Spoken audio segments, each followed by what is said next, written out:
Well, welcome in on this is a gala event on a Friday. I couldn't love this show anymore if I tried. I mean, the topics, the people, sans Rico, that are involved with this show. Rico decided to play, well, you played stupid games. You're going to win stupid prizes. You got a little cute with your BFF there in the crosstalk. I heard it down the line. It's okay. I never said UW was a fraud. And I never said Penix was a fraud. Do not put that evil on me, Ricky Bobby. Mike, I Don't wasn't do talking that to Mike, me. You do realize everything doesn't revolve around you. I wasn't talking about you. Wrong. It's like in the old days. It's like the old days when China used to put themselves at the center of the map. Right. You listen here.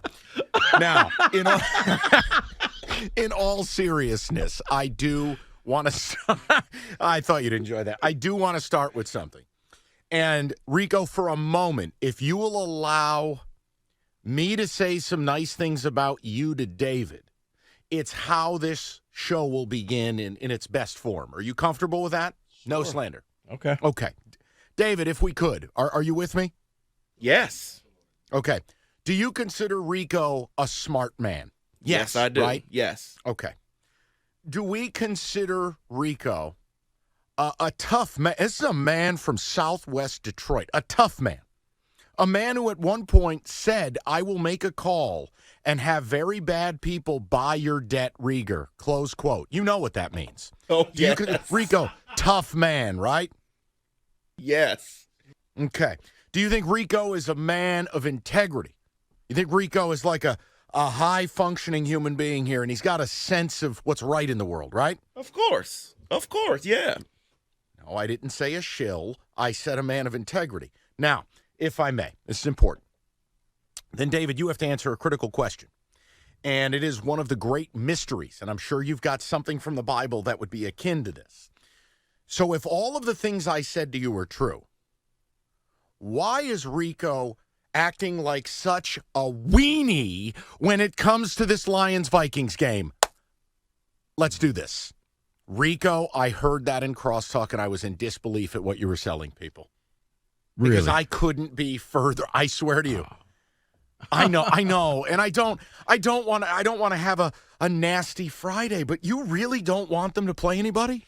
Mike, I don't. Or if you do, you treat this like that preseason game and your guys are done. And anybody who's dinged up Ragnow and Decker, no, you're not playing because you can garnish and gain nothing from this game. You can only hurt yourself. You have a bigger goal in life. You are now in the playoffs. You are a big boy. Act like a big boy. Get your guys ready for that next game because win or lose this Minnesota game means nothing. Win or lose the next week, it means a lot more. All right, people, I want you to hear me out on this. And if I have to be the lone wolf, I'll be the lone wolf.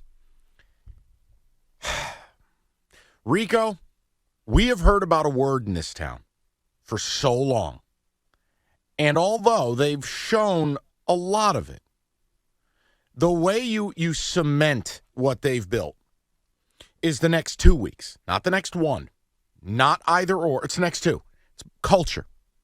The culture is Dan Campbell came out and said emphatically, we are going to use our full arsenal to win this game.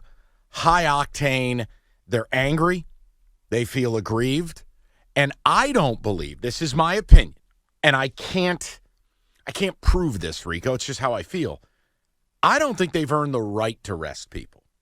Like the Ravens have earned a right. Now, the Ravens culture, here's the key. I still think the Ravens are going to beat the Steelers because that culture is so strong. We are not laying down to a divisional opponent and even giving them a 5% chance to get in.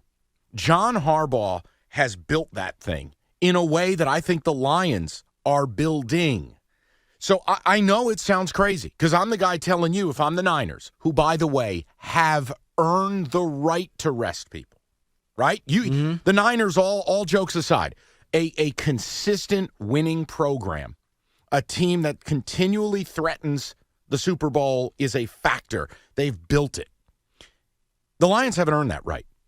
I think the Lions need to go out and dump truck this team, preferably by more than 3 points. You can listen to Cash Ticket for that. The point is, The truth comes out. I'm just making a point here now. Rico, I believe it in my bones. And I think it's a great conversation because you have every right to believe what you believe. I don't think this is one of these right, wrong. I was just stunned that a salt of the earth, pillar of the community like yourself is just like, just lay down your sword and get beat by Nick Mullins. It's not that, Mike. This is a meaningless game. Treat it like a meaningless game. Your important people, the guys that you don't have the depth behind, don't need to be out there. Now, David convinced me. If C.J. Gardner-Johnson needs some reps out on the field, fine. He's been gone for pretty much the season. Okay, get back to game speed. But a guy like Aiden Hutchinson, you don't have anybody behind him. There's no depth there. You don't gain anything from Aiden. It's not like Aiden needs a sack to get a record or something like that. Why play him? Ragnow. So let me ask you a He's been question. injured all year. Let him sit down. Like C.J. Gardner-Johnson comes back. Mm-hmm.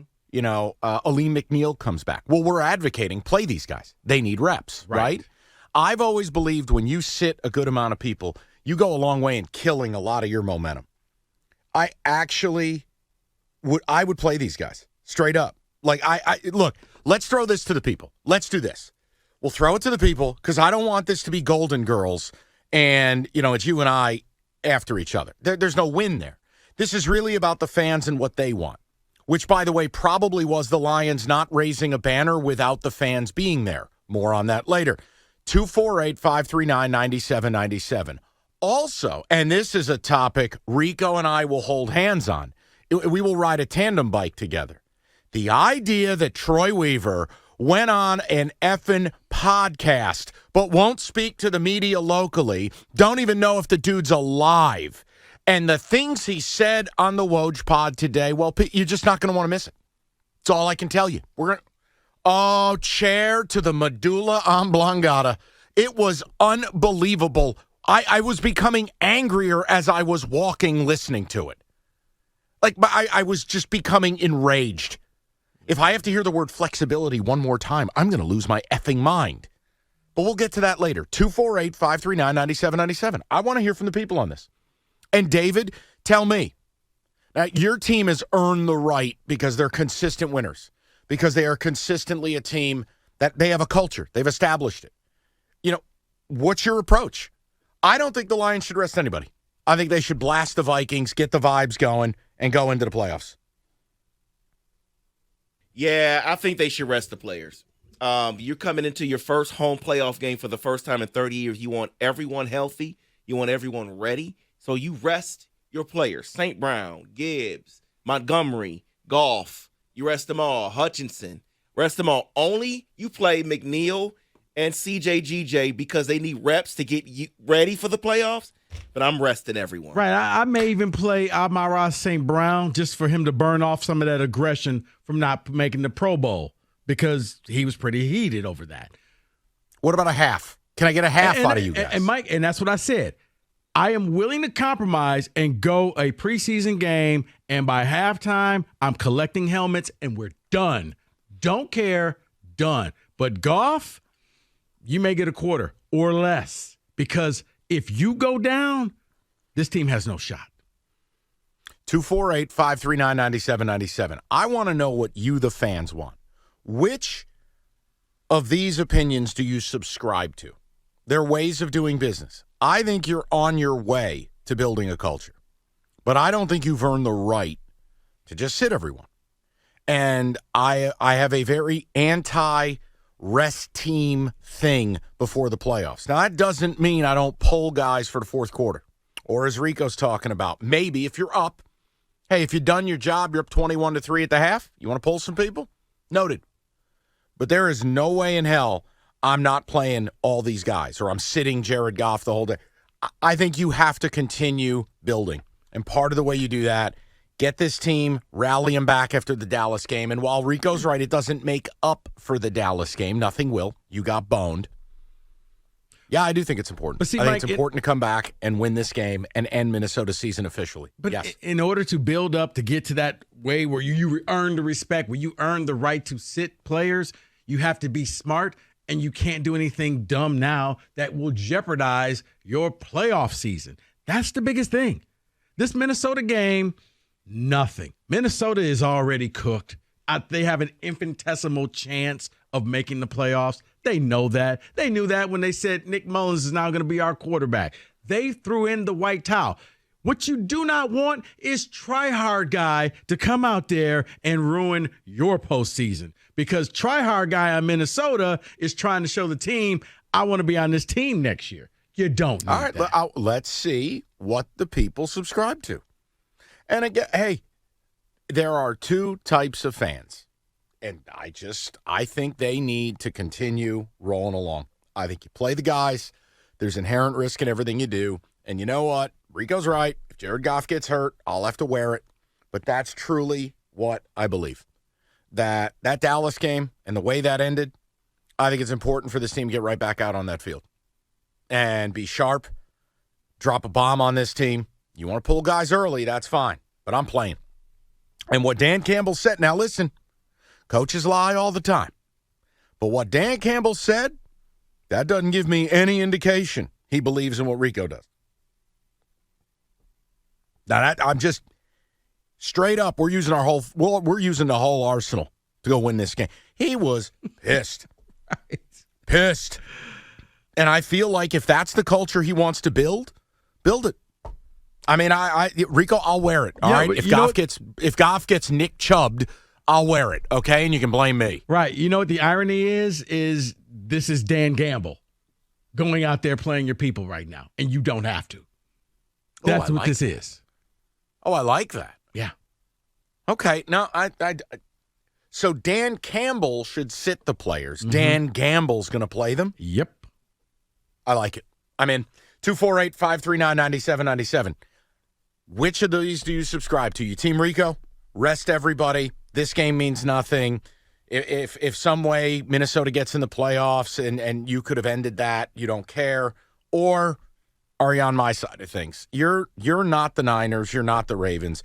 You haven't earned the right to sit all your guys. That you need to continue to build the culture, hang the banner, win the game, end Minnesota, and do it in fashion. Like, do it the right way after what took place last weekend, which I still can't believe is real. 248-539-9797. I want to get to your calls. We get to your ticket text. We got some Troy Weaver later. Oh, boy. Oh, boy. It's all I can tell you. A lot to do.